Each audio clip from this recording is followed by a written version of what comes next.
Called fairness deficit, the president is calling on Congress to pass the Buffett rule.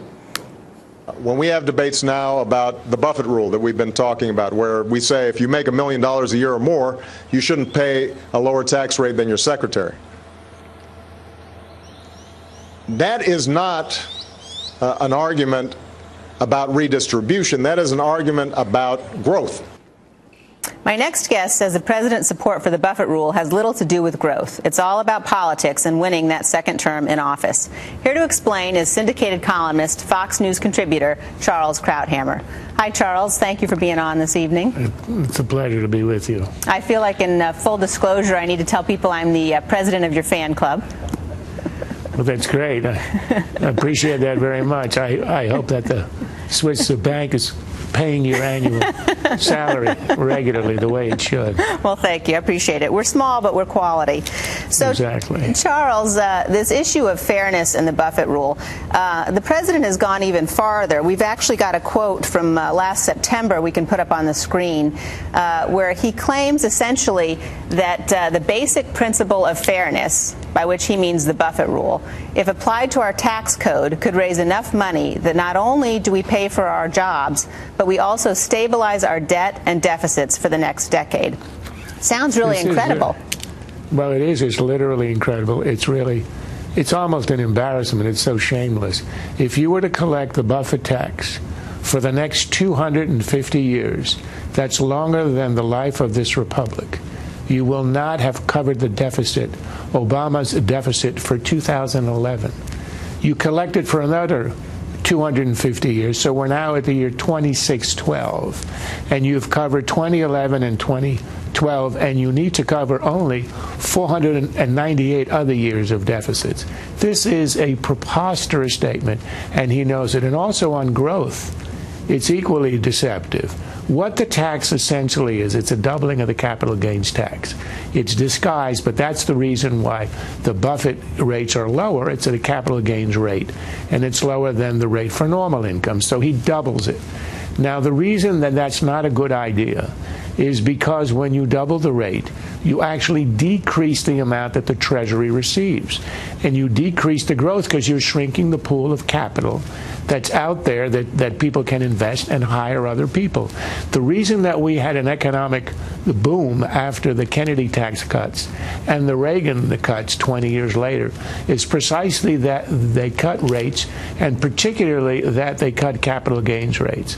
But Obama is so obsessed with the notion, his notion, of fairness, that when he was asked in 2008 in one of the interviews with, I think it was in one of the debates. I think we've actually got that video, Charles. Have you got that clip? Would you like to show it? Let's show the clip. It's from a debate exactly in 2008 where he's asked about the historical fact of the impact of raising capital gains taxes.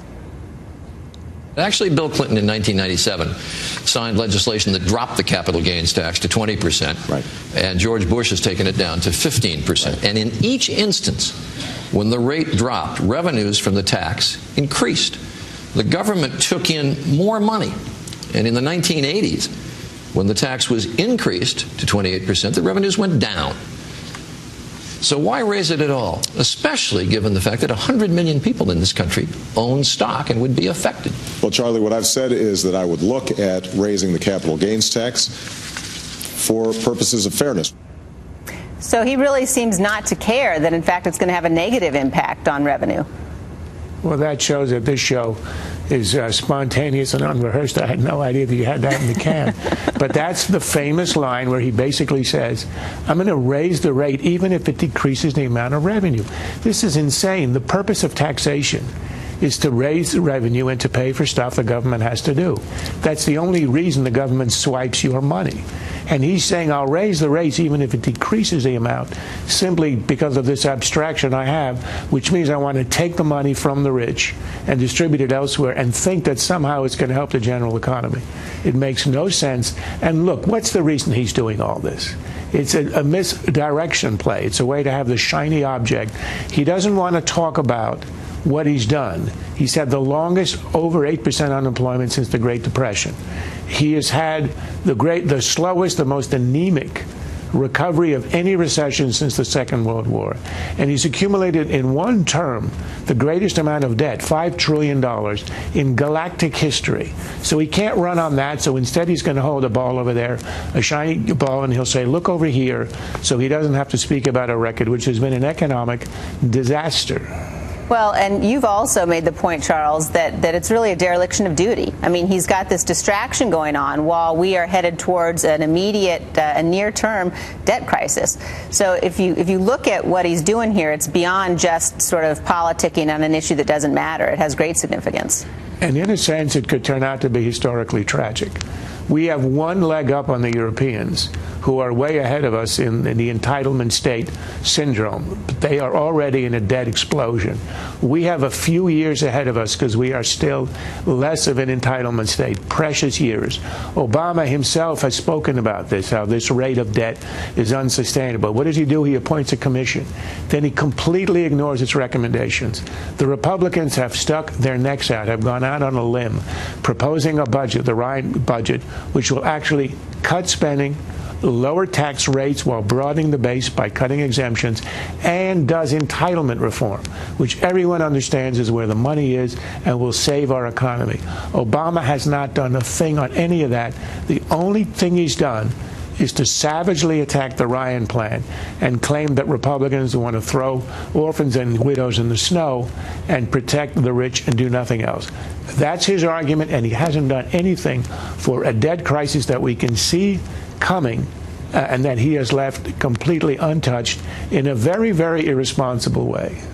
And the CBO said just today that his budget for 2013 is going to add potentially $3.9 trillion to the deficits over the next 10 years. So it is indeed a very troubling picture. But thank you very much, Charles, for being with us tonight. It's a pleasure.